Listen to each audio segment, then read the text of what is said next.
कि मैं आजकल जो है क्या पढ़ रहा हूँ भैया, ज्योतिष। तो मेरे चक्षु खुल रहे हैं ज्योतिष पढ़ने के बाद से। ठीक है, मैं जो है आजकल भाई बहुत सरप्राइज हो रहा हूँ और नई नॉलेज गेन कर रहा हूँ ज्योतिष विद्या की।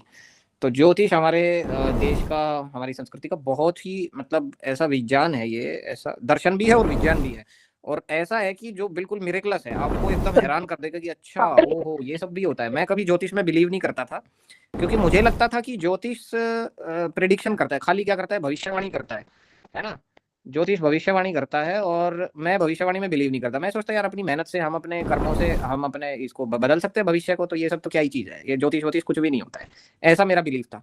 लेकिन अब मैं जब पढ़ रहा हूँ तो मुझे पता चल रहा है कि ज्योतिष सिर्फ भविष्यवाणी नहीं है। ठीक है, वो भविष्यवाणी करता है, लेकिन किस चीज की भविष्यवाणी कर रहा है मालूम है?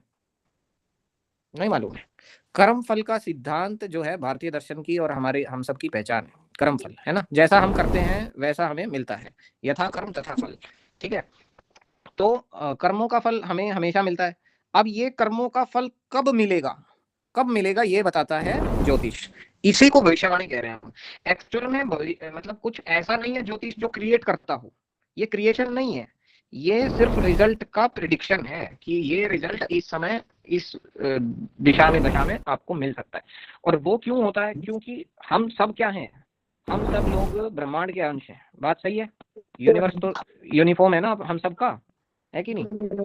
और एक बात और हम मानते हैं, जब हम योग पढ़ रहे हैं तो एक चीज का और हम नॉलेज ले रहे हैं कि पुनर्जन्म व्यवस्था सब लोग मानते हैं कि पुनर्जन्म होता है। ठीक है, और वो किसके आधार पे होता है? हमारे कर्मों के आधार पे।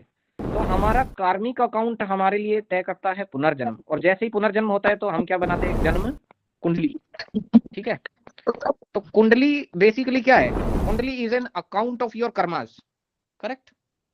ठीक है, हाँ। तो जब ब्रह्मांड में कोई भी नक्षत्र और क्या बोलते हैं ग्रहों की गति होती है, जब भी वो चेंज होते हैं, अपने पोजीशन चेंज करते हैं, क्लास चेंज करते हैं, तो उस टाइम पे भाई एक बात बताओ, हमारा शरीर क्या है? 70% पानी। और आपने चंद्रमा की शक्ति देखी होगी, समंदर की लहरें रात को ज्वार भाटा आता है कितनी ऊंची ऊंची उठती हैं।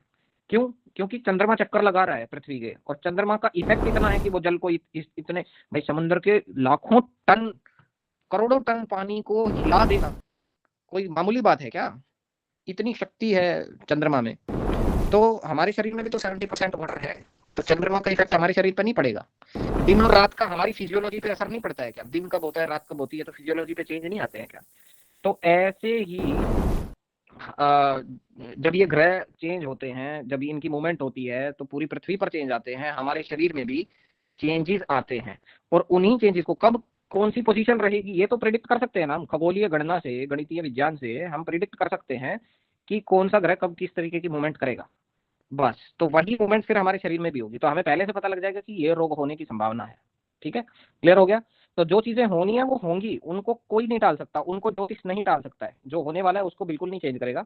लेकिन जब आपको किसी चीज का पहले से पता रहता है तो आप एक्स्ट्रा अलर्ट रहते हो और आप उस चीज से निकल जाते हो। क्लियर हुआ? जैसे